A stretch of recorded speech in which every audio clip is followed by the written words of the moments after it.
What's going on, everyone? Welcome to the Thursday, August 22nd edition of the Ship My Money Show. I'm your host, Adam Scherer. You can follow me on Twitter at ShipMyMoney DFS. We have a 5-game MLB slate tonight. Had 5 games earlier. Hopefully that slate is going well for you if you played it. I did not. I didn't register in time, so didn't end up playing. Last night went well. Played small field stuff. I've been playing more of that lately. Obviously, this show is geared toward large field tournaments because I know that's what people play more. That's what they care about. But had a good night there. I got third in the $250 with a red stack. Reds were showing up a lot in my video yesterday for large field too. So hopefully if you guys played them, you ended up with some pretty good lineups. I'm going to go through the 5-gamer today. Obviously on 5-game slates, a lot of times you do end up with higher exposures than you would on bigger slates just because there's less options, less opportunity cost, all of that. We'll walk through, as always, position by position, stack by stack, and talk about how I'd be approaching this slate if it started right now. As a reminder, don't have every lineup. You can see the lineups that I did have when I built my lineups up here at the top. Anything with a check mark I had, anything without one I didn't. I know that at the very least we have gotten Toronto's lineup since I built mine, but didn't have it at the time. So going to go through as usual. Don't forget to hit the thumbs up button, subscribe to the channel, get notifications so you get alerts when these shows go live. Also having some allergy issues today, so if my voice is more annoying than usual, sorry about that, but deal with it or don't. Starting with pitching here, very, very concentrated on the top 2 arms on the slate, which I obviously am perfectly fine with. Getting to 91% Dylan Cease, 90% Paul Skeens. Both of these guys are projected for 50 to 55% ownership. So they're getting a lot of ownership, but when you consider the drop-off from them to most of the other pitchers on the slate, I don't really think that's enough ownership. I think they should be getting more. So even though they are really popular, still going to exploit that by playing them in almost every lineup. Cease and Skeens both with 31.5 to 32% strikeout percentages this year, 2.82 xFIP for Skeens, 3.26 for Cease. Not the best matchup for Cease. The Mets are a relatively good offense, difficult team to strike out. They rank 16th in K percentage against right-handed pitching this year. They have a 116 WRC+, but obviously Cease is really, really good. Paul Skeens has the better matchup going up against the Reds. They rank 6th in strikeout percentage this year, 93 WRC+. Park downgrade for them from Great American to PNC. Park downgrade for them even from where they were last series in the Rogers Center to PNC. So those guys both look really, really good. If I had to pick one, I would say Skeens, but as you can see, getting pretty much the same amount, 90+% of both of these guys. Then it drops off quite a bit, obviously, because there's not that much pitching exposure left. But getting the Corbin Burnes 17% of the time, Fields at 24%. So I'm a little below the field, but still getting him. Obviously, a very, very good pitcher, but doesn't have the same sort of strikeout stuff as Skeens or Cease. 23.1% K percentage for Burnes this year. Just kind of has realized he doesn't need to chase strikeouts all that much. When he gets in trouble, he'll dial it up and go after strikeouts a little bit more. But overall this year, pitching to contact more, getting ground balls, still a very, very good real life pitcher. But you combine the gap in his strikeout stuff with Skeens and Cease, and then also factor in a matchup against Houston, a team that has the 3rd lowest strikeout percentage against right-handed pitching in baseball this season, tied with the Nats. They have a 111 WRC+ on their active roster. Even though they aren't at full strength, they are still a good lineup. They are still difficult to strike out. You have Alex Bregman back as well. So tough matchup for Burnes. Obviously, he's fine if you get there. He is a little bit less expensive than Cease and Skeens as well, but I still mostly, obviously, am prioritizing just getting to those guys ahead of him. And then after that, I'm not really getting to any other pitching. Nick Lodolo and Spencer Schwellenbach are both pulling ownership, both projected for 20 to 25%. Again, if you wanted to play more balanced and just give up some of the Cease and Skeens and play more of those guys, they do look fine. Schwellenbach going up against a tough Philadelphia team, obviously a pretty scary matchup there, but he is having a good rookie season. His 27.5% K percentage is tied with Spencer Arrighetti for the 3rd highest on the slate behind Skeens and Cease. 3.19 xFIP is very good. He's been a good pitcher this year, no doubt about it, but the matchup is tough, and he is already getting ownership, I think is the problem. While he's getting half the ownership of Cease and Skeens, they, to me, look like they should be getting basically more than double the ownership of Schwellenbach at their respective salaries, and given the strikeout upside that those two offer. Same thing for Nick Lodolo here. Good matchup against the Pirates. He's 8K, reasonable price tag. He does have pretty good strikeout stuff, 23.9% K percentage this year. Did miss some time with injuries, but he does have good stuff. If you want to play more balanced, dial back some of the Cease and Skeens and get more Lodolo, that's fine. It's not like he's a bad pitcher or a bad matchup or anything like that. But once again, for me, it's more just jamming in these two that I think are pretty much head and shoulders better than every other pitcher on the slate, even though there are other good pitchers on the slate, at least from a DFS standpoint where strikeouts matter so much. You could certainly make the case that like Burns is a comparable real life pitcher to Cease, but from a DFS standpoint, at least, obviously prefer those two. So for me, jamming them in, I don't mind Burns, Lodolo, Schwellenbach, but they're getting enough ownership that none of them stand out to me as plays that I really want to prioritize getting to. Nobody else projected for more than 10% ownership. Sanchez at 7K. Decent matchup against Atlanta. I'm not getting to him, though. Arrighetti, tough matchup with Baltimore. He has been getting strikeouts this year, but does give up some power. 1.38 home runs allowed per 9 innings. Has a double-digit walk percentage. 4.08 xFIP. Tough matchup against an Orioles team that doesn't strike out a lot and has good hitters. So, if you want to go to him for low ownership at 7,500, fine. But I don't think you're really going to need the savings all that much. And getting to Cease and Skeens, again, for me, is the priority. Also, if you look at the teams playing, none of them have super high implied run totals, but you don't have the Yankees, so it's not like you have to worry about getting to Judge and Soto. TTID just said it. What kind of bats can we get spending on these top pitchers? Obviously, we'll get into what bats I'm getting to, but they're not even that expensive. Skeens at 9,900, Cease at 9,400. If you click those guys into a lineup on DraftKings, they're the first two guys you put in, you still have 30.7K to spend on your 8 hitters. So you still have 3,800 and change per position. It's not going to be that difficult to make good lineups around them, especially when you consider that you have relatively inexpensive offenses on this slate. The Pirates, I don't know which ones yet I'm getting to. I haven't looked, but the Pirates are not an expensive offense. The Angels are generally cheap. Outside of Guerrero, the Blue Jays are cheap. Atlanta is not super expensive because they're hurt. The Phillies are expensive. Houston has a lot of value now. Baltimore is usually pretty balanced as far as pricing goes. So it's just the slate where you don't really have these really expensive offenses to pay for, and the pricing on Skeens and Cease isn't through the roof. So they're just, I think, too easy to get to, and that's again why like I was saying, I think that the 50 to 55% ownership coming into those guys is lower than it should be because it's just so easy to still build good lineups around them. That's factored in is what can you get with those guys, and you can get pretty good lineups. You can do pretty much what you want. So looking at the stacks I'm getting to, I am a bit more balanced with stacks. You can see down at the bottom, San Diego, the Mets, and the Reds not really showing up. Mets and Reds are obviously because of how much Cease and Skeens I'm playing. So that is another caveat there where you have to keep in mind, I've said this, a lot, but you have to keep in mind whenever, if you're watching a show like this where I'm showing my player exposures, or you're going back the next day to see what players, other DFS players did, trying to learn from them, you do have to keep in mind that everything works hand in hand. So if you came to me and said that it's a 5-game slate, it's a very top heavy 50K to first tournament, and half the field's going to be playing Skeens, half is going to be playing Cease, so you want to be playing the Mets and the Reds, I don't think that's a bad strategy, even though I'm not getting to them. It's just not the strategy I'm taking. And once my strategy is to jam in Skeens and Cease, obviously I'm not at that point stacking the Reds or the Mets all that much. But if you were somebody that's playing closer to the field and you're playing 50% Skeens, 50% Cease across your 50 or 100 or 150 lineups, whatever it may be, that does open the door for you to get to those other teams more, because in the lineup where you have Skeens plus Burns, then there's no real reason you wouldn't want some Mets in there because you're hoping that Cease just has a bad game at that point. So why not capitalize on it on a slate where you only have 10 offenses to choose from anyway?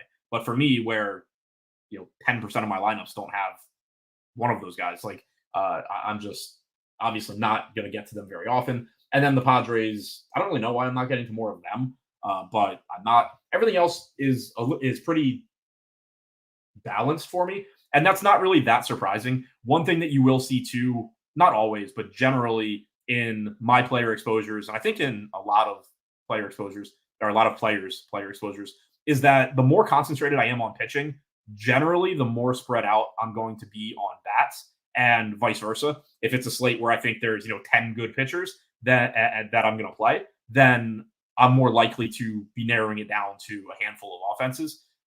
But when you get a slate where I'm just jamming two pitchers, it's going to be pretty unusual to then see me also jamming like three offenses, because at that point, my lineups are just competing with each other so much. And I'm going to have so much overlap in those lineups that it's generally not the approach I want to take. So once you see 90% Skeens, 90% Cease, for me, you are generally going to see pretty flat offensive exposures. And that's what you see here. 23 to 35%, at least two-man stacks of six different teams: Atlanta, Philly, the Angels, Toronto, Pitt, and Baltimore. And then Houston, a step behind them, but still getting 16%. If we look at the five-mans, Angels leading the way in Toronto, Atlanta going up against Sanchez in Atlanta, Philly, Houston, all double digits, but nobody like really running away with it. Then you kind of get that next tier of like Toronto, Baltimore, Pittsburgh, and then obviously the Mets, Reds, and Padres at the bottom again. But pretty spread out on stacks, which I just would expect with the pitching I'm getting to. It should make the bats more interesting. Obviously when I'm jamming one or two stacks, you kind of know which bats I'm going to be getting to. But we can go position by position here and take a look at the bats. Alan said Lodolo and Skeens in the same lineup. It's fine. I think I answered a similar question yesterday with, I don't remember which pitchers, but it's not ideal just because only one of them max can get the 4 points for the win. But it's not the end of the world, especially on a 5-game slate where there is less opportunity cost at pitcher. Now, on this slate specifically, there are still so many good pitchers that I probably wouldn't do it a lot. I assume don't have it since I only have two Lodolo lineups. I can see if either of them are with, they're both with Cease. So, if you're playing 100, playing 150 lineups, whatever, and you happen to see that you have a couple lineups with Lodolo and Skeens, it's perfectly fine. Like, they still certainly can have good games. They do also, like if you were to have an umpire with a favorable strike zone, that benefits both of them, and can kind of make up for some of the lost upside of not getting the win. But generally, I would just rather have them in separate lineups, especially on a slate like this where there's just an abundance of guys to choose from. Like, once I have Paul Skeens in the lineup, if I can find the salary, just give me Schwellenbach in that lineup instead of Lodolo usually. If it's a lineup where I can't find the salary, I have everything that I want. I don't want to drop from Skeens to Cease for whatever reason. I'm insisting on playing Skeens in this lineup, and I have exactly 8K, then whatever, play Lodolo. It's not the end of the world, but not my favorite thing to do, just because there is, some negative correlation is probably not the right word, but just kind of caps the maximum number of points that you can get from those guys. Starting at catcher here, at the top, Yasmani Grandal, batting eighth. So not a good lineup spot, but he is only $2,700. Catcher, obviously not a premium position at all, going up against Lodolo. He's held righties to a 156 expected ISO this year. The park's not great for power, but it's pretty much just punting the position. You don't really have any catchers that look great today. Like, you don't have Salvador Perez on the slate. You don't have Cal Raleigh on the slate, somebody that I normally like to play a lot. So just paying down at the position, probably in a lot of cases, just playing the catcher from whatever team you're stacking makes sense as well. So Grandal showing up 18%. Victor Caratini, good spot in the batting order, batting fifth at 3K. The problem, of course, is that he is facing Corbin Burns, who is one of the very good pitchers on today's slate. Burns does typically have more power issues with righties as well. Not that he's bad against them, but only a 108 expected ISO to lefties this year, 168 to righties. So it's not like it's a good matchup for Caratini, but he does have a good spot in the order. He is cheap in Houston stacks. No real reason not to be getting to him. We didn't have a Toronto lineup when I ran this. Double checking it now, but Alejandro Kirk is in there. He's batting fifth at 3,400. So again, just a cheap catcher, good spot in the order. Not a ton of power, but does put the ball in play. Does have a decent matchup against Griffin Canning. 172 expected ISO allowed to right-handed hitters this year. We know the Rogers Center plays up right-handed power as well. So Kirk looks pretty good. Sean Murphy, JT Realmuto, Logan O'Hoppe, all showing up 13%. So all six of these guys are just showing up in a very similar range. It is interesting to me that Joey Bart is showing up so much less than Grandal.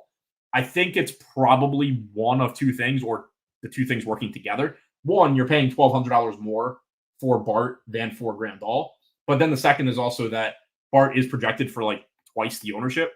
And while he is the play that I'd prefer getting to because he's batting third, the range of outcomes is pretty close to the same for Joey Bart versus Yasmani Grandal. So that is one way where, like in your Pittsburgh stacks, people that stack Pittsburgh today are just going to have Joey Bart at a higher frequency than they're going to have Grandal, but their range of outcomes is similar. So just playing a little bit more Grandal and a little bit less Bart is a perfectly reasonable way to counteract that. Diaz, pretty much the same thing as Caratini, or pretty much the same thing with him and Caratini, I think. You can play Diaz at first base as well, so curious to see if I'm getting to him there. But I'm only getting to 3% at catcher. Field's at 11% overall, whereas they're at 7 to 8% on Caratini. So a little bit of an ownership discount on Caratini, a $1,400 salary discount. Same thing that I was just saying with Bart and Grandal, where I don't mind just playing a little bit more Caratini. Alvarez going up against Cease, obviously not going to have much of him. Rutschman, I think, is a good play if you can find the salary, but he is 5K. If you're prioritizing Cease and Skeens, that does become difficult to get to, obviously. So he's somebody where I think you're probably just going to see like how much of him anybody plays. It's probably just going to inversely, it's going to be the inverse of how much Skeens and Cease they're playing. Like Rutschman is a luxury that isn't getting a ton of ownership here at 9%. And you can use him because he's obviously the best hitter out of this group.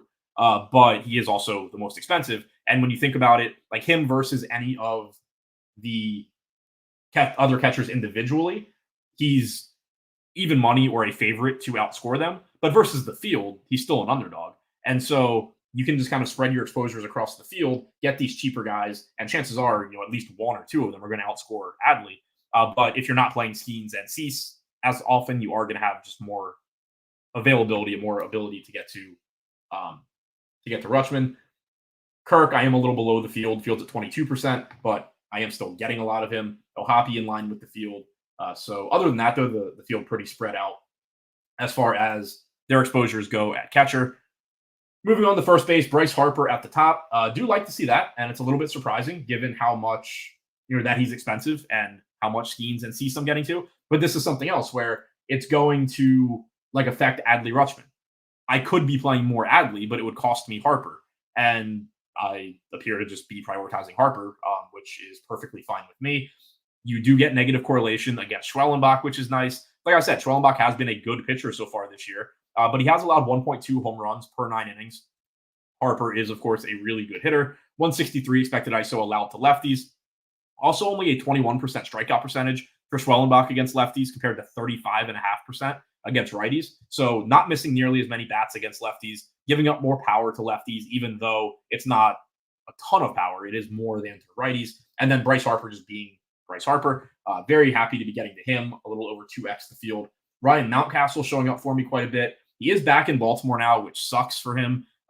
This is not a good park for him to hit home runs. If he played every game in Baltimore this year, he would only have, I think, 11, which is a few less than he does have. Most other parks, he would have more if he played all of his games there. But that being said, he is only $4,000. He's only getting about 8% ownership. He is facing a pitcher in Arrighetti that gives up power in general. 160 expected ISO to righties this year for Arrighetti. 1.4 home runs allowed per 9 innings. So probably has been a little bit unlucky in the home run department. And again, it is more difficult for Mountcastle to hit them in this park, but modest ownership and perfectly fine getting them at that salary. There is still power upside there. Nolan Schanuel getting about 2x the field on him, a little below the field on Vlad, but I am still getting to him. I think it's just a situation where, obviously I want to be getting to the Blue Jays against Canning. He's not a particularly good pitcher. He's one of the weaker pitchers on the slate. But at the same time, if I am going to be taking on 50% owned Skeens, 50% owned Cease in the vast majority of my lineups, it does then become problematic to be 5-man stacking a very popular Blue Jays team also. So there just becomes like a limited number of ways that I can construct lineups that have the pitchers that I'm playing and have the popular Blue Jays without one just starting to really overlap with each other a lot, or two, just getting to lineups that I don't really want to play because they are taking on so much ownership. So that's why you see something like that, where obviously I think Vlad's a good play. I am getting to him, but he's getting 19% ownership compared to 11% for Harper. He has the same range of outcomes as Harper, even if his matchup's a little bit more favorable and he does, project a little bit better. But like you can see here that I have Vlad projected, like a half point, 0.6 of a point higher than Harper.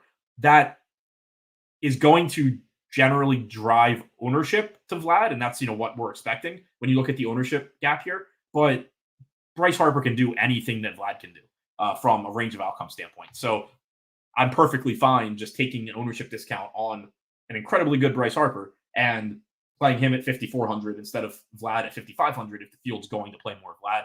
If you had the ownership flipped here, I would probably just be playing Vlad at a similar rate to what I'm playing Harper at. Then it all drops off for me a bit. Cronenworth not showing up much. Getting to 5% Diaz at first base. I think it was like 3% at catcher. So overall, I am pretty much in line with the field on Yanyer Diaz. I mentioned it before. Burns does give up a little bit more power to righties, but this park also downplays power for righties. So all in all, still not a good matchup for Diaz, even though Burns does give up a little bit more power in that split. Ryan O'Hearn, Field's getting to 13%. I only have 4, at least at first base. Maybe have him more in the outfield. I don't know. He's reasonably priced. This is a better park for hitting home runs for lefties.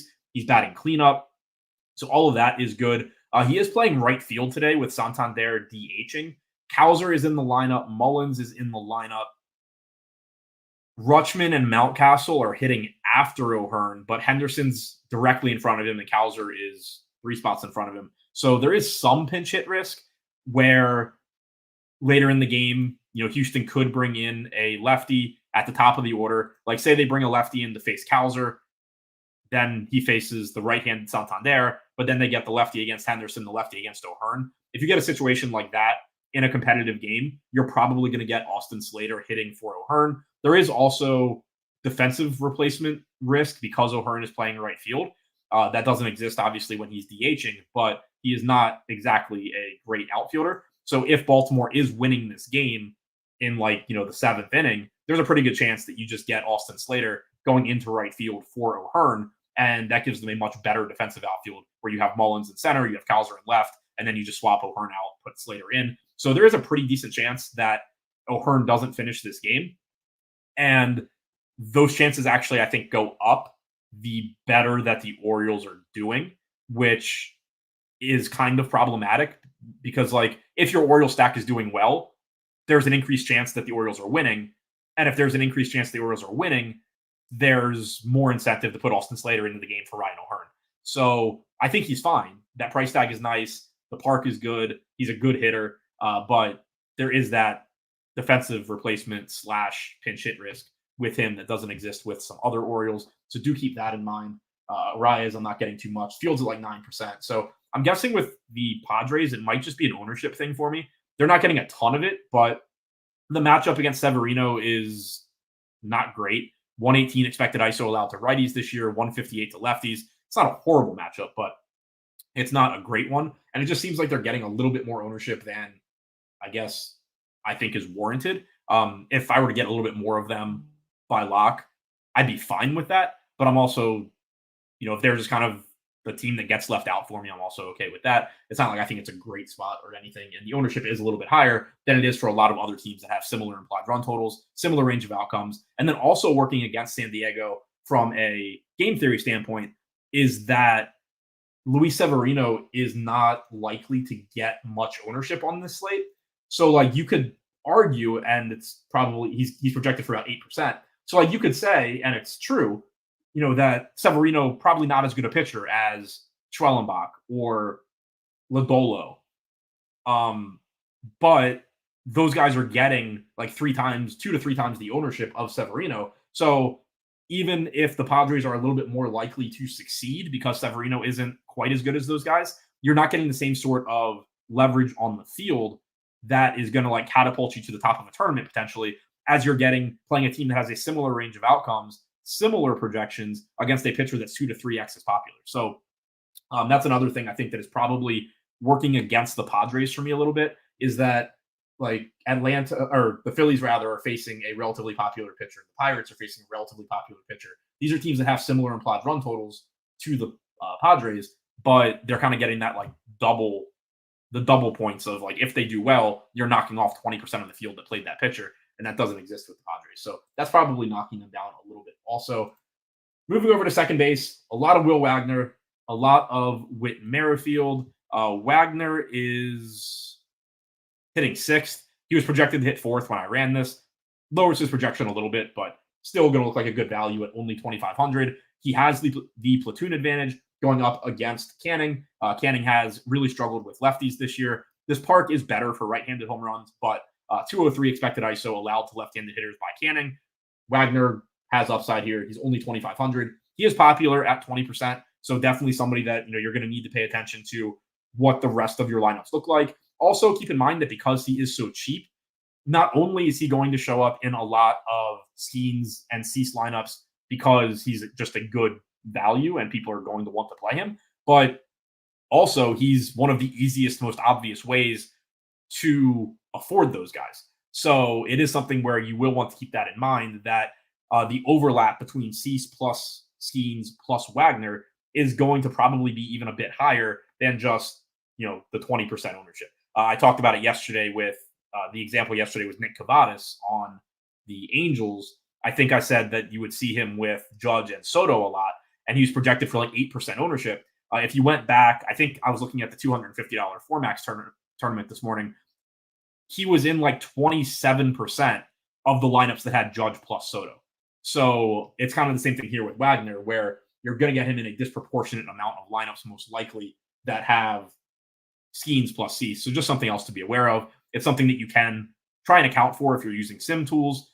Make sure the field that you're simming against, has Wagner in a lot of those Cease plus Skeens lineups. If it doesn't, it's going to make that grouping look really, really good when it's probably not quite as good.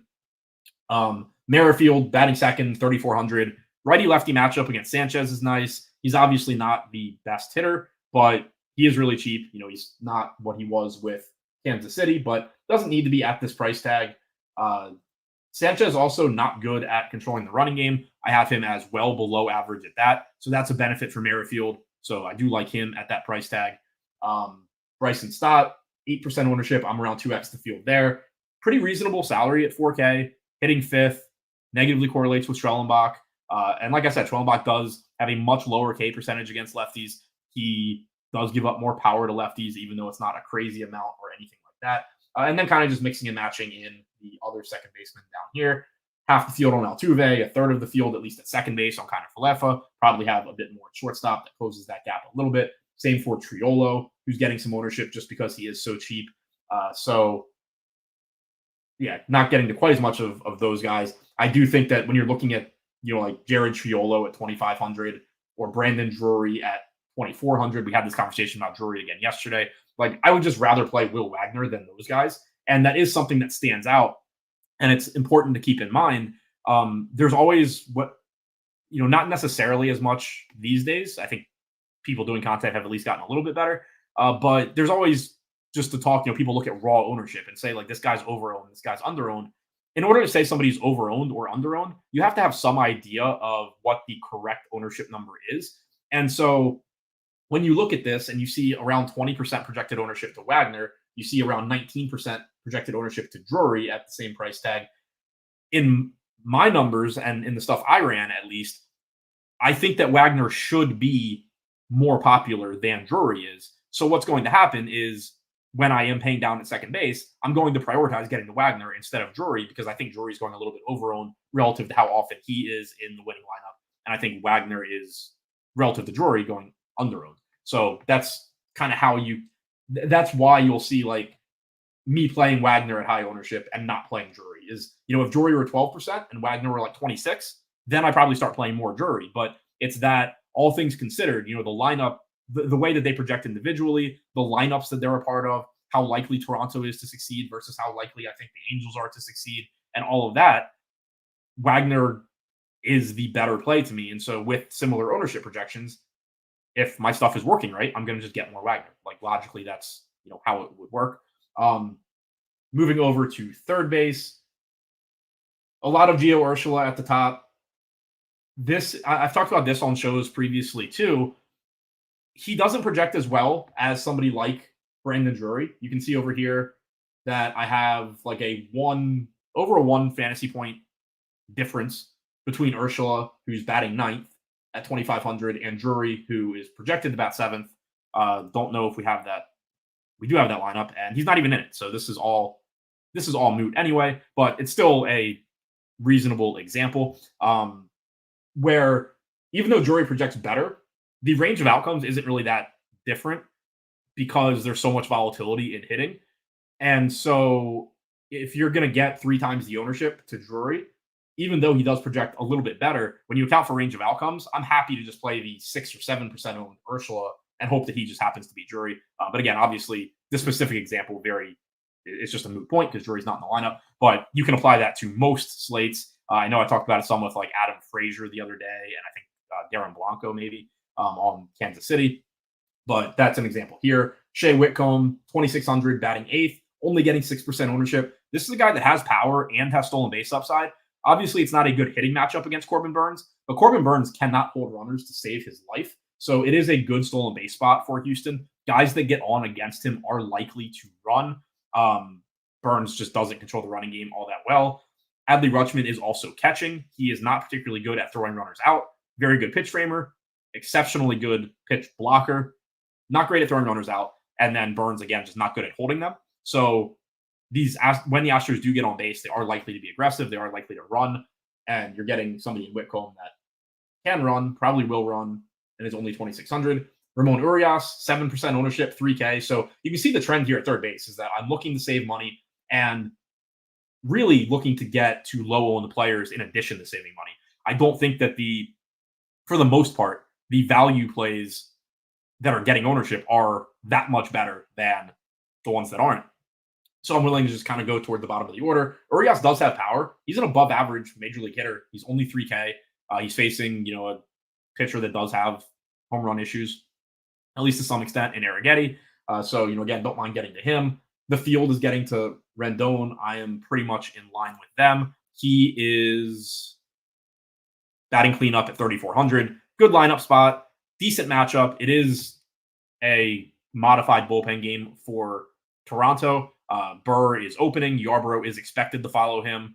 Decent chance that Rendon's first at bat is against the right-hander Burr, and then you get the left-handed Yarbrough after that. Rendon, obviously nowhere near the same hitter that he used to be, but he is cheap and showing up in lineups for me right around the same rate as the field. Drury was showing up around 12%. He's not in the lineup, so obviously that's going to go away. It probably transitions into Rendon getting a bit more ownership, probably showing up a bit more for me also. Triolo, I'm getting around 8% at third base, so I'm pretty much in line with the field overall between my second and third base exposures. Barger, I probably have a little bit more in the outfield. Not getting to as much Manny as the field, not getting to as much Bregman as the field. And again, I think this just goes back to my roster construction where I am paying up for Cease and Skeens. I am paying up for like Bryce Harper. I'm getting to Vlad at first base. So just saving money at third base where there's not necessarily one guy that looks great. There's not like a Will Wagner at third base that I'm looking at them and saying like, this guy's just mispriced. But there's so many that it's just pretty likely that one of these guys has a good game. When you have Urshela, Whitcomb, Urias, Rendon, Triolo, Barger, all 3,400 or less. Like that's just a lot of guys that you can just mix and match. And chances are one or two of them are going to do well. There's a pretty good chance that one or two of them actually beat Bregman and beat Machado. So while Machado and Bregman obviously have the higher upside, I'm just prioritizing paying up at other positions. It is costing me them, and I am just going to some cheaper third baseman. At shortstop, getting to cheap guys again for the most part. Orlando Arcia showing up 23%, only projected for 5% ownership, has the platoon advantage going up against Sanchez. Sanchez is having a good year for the Phillies, only an 18% K percentage against righties, but he has held them to a 110 expected ISO. It's not a great spot. It is just a hitter that is cheap and does have stolen base upside. Like I said, Sanchez not good at holding runners. Arcia will likely try and steal if he gets on base. Zach Neto is affordable. I'm a little over the field on him at 4,300. Again, he'll be facing a righty for his first at bat. He's batting second, and then he'll be getting, we assume, the left-handed Yarbrough after. Connor Falefa, I am getting to a shortstop. I wasn't getting much at second base, but a little bit over the field on him overall, a little bit over on Turner and Gunner. So I am paying up for those two. Pretty close to the field, but getting to a little bit more, which obviously I'm perfectly happy with. Gunner is really, really good, and he is a lefty, which you do prefer in Camden Yards. Hasn't obviously been hitting as well in the second half, but still overall we know a very, very good hitter. Gives you a ton of upside. Turner gives you stolen base upside in addition to the power upside that he has. Lindor, pretty expensive. I'm not getting to him all that much. Obviously with how much Cease I'm playing, I'm just not going to be able to get to much Lindor. I'm not getting to much Cruz. Neither is the field. Don't have much Ernie Clement. That's interesting to me because I was getting to Toronto a decent amount overall. He is batting seventh. I didn't have a lot at third base. I don't have a lot at shortstop. Field's getting there. I just, for whatever reason, am not right now. Maybe that changes with Drury out. Ellie De La Cruz, would love to get to him if I could, but obviously with how much schemes I'm playing, I'm not going to have a lot of him. I'm a little surprised actually at how high his ownership projection is. It does make sense though. Like if he gets on base, he's going to try and run. Stole his 60th base yesterday. So it's not like he has to necessarily hit a home run off schemes or anything like that. He just can get there in so many ways. But I would still rather be getting to Turner, getting to Henderson, and mostly just I would rather be playing Paul Skeens than playing Ellie De La Cruz. So that's probably why I don't have as much of him. Before I move to the outfield, just a reminder to hit the thumbs up button, subscribe to the channel, but also check out the links in the description below. There are links in there for Endgame Syndicate. That is the site that I started up with Utica, Brick75, and Nerdy Tenor. A lot of players that have had a lot of success. Yuta, arguably the best to ever do it. And our goal over there is to put out instructional videos, be active in Discord, and just help you get better. We all approach the game differently, all four of us. And so however you think about DFS, whatever your skill set is, whether you are really good with data, whether you're a programmer, whether you just really like sports, whatever it is, there's somebody over there that is going to be able to basically speak your language, connect with you, and help you get better within your skill set. For me, for example, I'm not a programmer. I'm not writing my own codes. I'm not building my own tools, which is why obviously I'm using SaberSim and not my own stuff. But there are still ways that I can use all of this stuff more effectively than the average person does. So our goal over there is basically, teach you how to fish, help you get better within whatever skill set you have. Also links in the description for Brick75's Draft Caddy. Really great tool if you are drafting best ball. Obviously, a couple weeks to go before the NFL season starts, so check that out. And a link in there for my MLB Dub Club. All of the stuff in my Dub Club is included with the Endgame subscription. That is my strikeout bets that I post most days, my MLB projections, ownership projections, top stack projections, optimal percentages, all of that.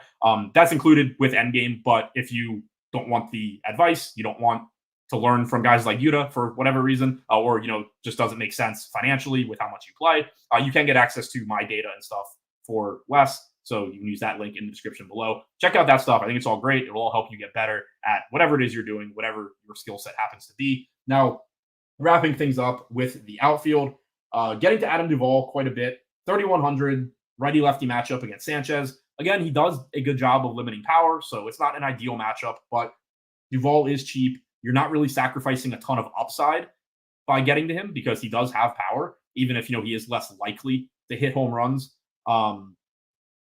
than guys that you could pay up for in the outfield. But there is still upside there. He's going to let you get to the, Skeens Cease pairing that I like. Kyle Schwarber, I am paying up for. So nice to see that I'm getting to him. Nice to see that I'm getting to Harper. I am able to get them into lineups with Skeens and Cease. Jake DeWitt said, just got coach speak from Pittsburgh. This is on Paul Skeens. There is no immediate plan to shut him down. There has never been any immediate plans to shut him down. How we monitor that, whether it's an innings limit or a workload limit per game, we'll be thoughtful about that. I'm not adjusting anything for that quote. To me, that means basically nothing. It's the equivalent of when an NBA coach says that he's going to monitor a player when they come back from injury. Like, as long as Skeens doesn't come off the mound and say, like, I'm tired or my arm hurts, to me, it doesn't sound like they have a plan in place today to imminently limit him or anything like that.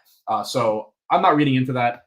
Obviously there is some risk that you just get screwed, but I'm not changing anything there. as far as my projections or my expectations for Skeens. Getting to Dalton Varsho, like him quite a bit. Good matchup with the platoon advantage going up against Canning. 4K, batting second. That looks very good. The field is there as well. He's going to be one of the most popular hitters on the slate, projected for around 25% ownership. So I'm pretty much in line with that. I'm using Brandon Marsh as the value play. 20% ownership, or 20% of my lineups, rather. Only projected for 6% ownership. Does have some power upside. Correlates with, Schwarber and Harper, which is nice. Lets me get them into lineups as well. Turner also has the platoon advantage against Schwellenbach from the left side. So I think that's a pretty good value play, especially if you are stacking the Phillies. He makes a lot of sense. Ramon Laureano, good lineup spot, batting fifth.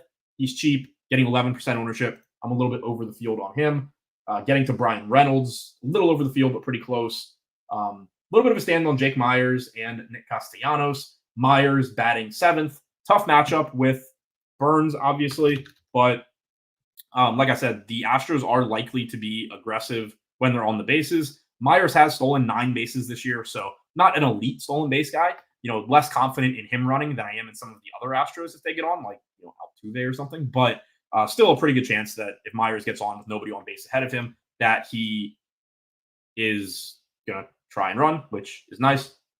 Castellanos, Ward, Mullins, Abdel, if he is in the lineup, which I think he is, all showing up for me a little bit. As far as what the field is doing, they're getting to a lot of Varsho, which I think is good. Also getting to a lot of Springer. So I do think it's interesting that I'm getting Springer, but not as much as I'm getting Varsho. I do like that because Varsho does have the platoon advantage, does have the better matchup.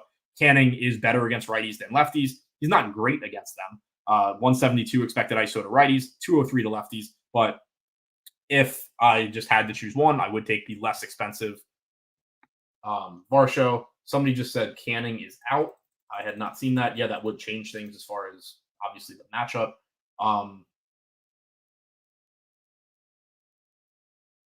So Burke is listed as the starter. I don't know. That came out after after I ran lineups and started the show. So I'm trying to see if that's an opener or. So Canning is still expected to be the bulk reliever. Burke is getting the spot start. Burke is also left-handed. Or Burke is left-handed, so it actually does make the spot a little bit better for Springer. So, Springer's first at bat's going to be against the lefty. Then he's probably going to face Canning. So it's a little bit better in that regard. The opposite is true for Varsho. First at bat's going to be against the lefty. Then he gets Canning. So it makes a little bit of a difference, but probably not a huge difference as far as being actionable for DFS. It's not like I'm going to just scrap my Dalton Varsho exposure because he has one at bat against Burke. It's not like I'm going to just play 3 times as much Springer because he has one at bat against Burke. But it is Canning expected to get the bulk of the inning. They're just going with the opener, which is kind of weird because the first batters that the left-hander Burke is going to face, George Springer leading off, Vlad Guerrero hitting third. I would rather have Griffin Canning facing those guys probably, but I'm not managing the Angels, but kind of weird. Normally, you would expect to see them go that route if the Blue Jays had jammed a bunch of lefties at the top of the order, but they didn't. So I don't know. It doesn't really change how I'm approaching Toronto since Canning is still expected to be the long guy. It does make them a little bit less appealing overall just because it's one less at bat that some of these guys are getting against Canning. And obviously you do just have more success the more often that you see a pitcher. The field's getting to Ward a lot. I'm pretty much there. I mentioned I'm not really getting to a ton of Addison Barger. He is not in the lineup, so that doesn't matter. Loperfido is. So I assume that I'll probably be approaching Loperfido the same way that I was Barger. I assume the field will probably be playing Loperfido similarly. He's 2,800. Barger was 24. Barger had multi-position eligibility, so the 14% projected ownership coming into him is probably Loperfido will probably have less ownership, but still, I would assume in the 9 to 10% range, which is okay. Certainly going to look better the more that you're stacking Toronto. Connor Joe, I'm not getting to a ton of. Does have pinch hit risk. He is cheap. Not a great matchup against Lodolo. Not somebody that I really mind. If the field's going to play him, I don't mind just kind of going elsewhere, especially in this park too, where there's not a ton of home run upside. 4% O'Hearn, so combined, I think I had 7 or 8%. Talked about him a lot. Defensive replacement risk, pinch hit risk, but he is a good value. Does have some upside. So overall, pretty happy with the players I'm getting to. Getting to the pitching that I want, obviously, with Skeens and Cease. Getting to a lot of Harper and Schwarber as far as pay-up options, which I like, even though Schwellenbach has been a good pitcher so far. Getting to a pretty good amount of Vlad, decent amount of Gunnar and Turner as far as pay-up options. So it's not like Cease and Skeens are costing me all that much. You do have plenty of value you can go to at third base where I'm paying down a lot. I'm going to try and catch up on chat before I get out of here. I know that I was not really doing that throughout the show, but trying to scroll through just to see if there are any questions that are relevant that I missed. Am I docking Skeens pitch count at all? Kind of touched on that, but no, I'm not, unless we get like a follow-up quote like that they are actively limiting him today. To me, that quote sounded more like it was probably in response to like, just what are you doing with him down the stretch? Do you have a plan? And they were kind of like, yeah, we have a plan, and that's it. I don't think it means anything necessarily today.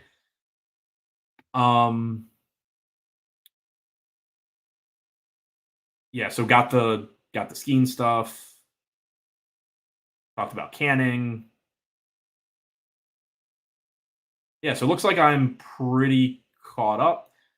So yeah, that's all I have for the show. 5-game slate. Obviously, lineups are going to look a little bit uglier probably than they would on bigger slates, less options, all of that. But should be a pretty fun slate. A lot of good pitching, a lot of offenses that look very similar, even if they're not the most exciting to get to. Thanks for checking out the show. I'll be back at 5 tomorrow doing the same thing for tomorrow's bigger slate. So looking forward to that. Don't forget to hit the thumbs up button on your way out. Good luck on your lineups tonight.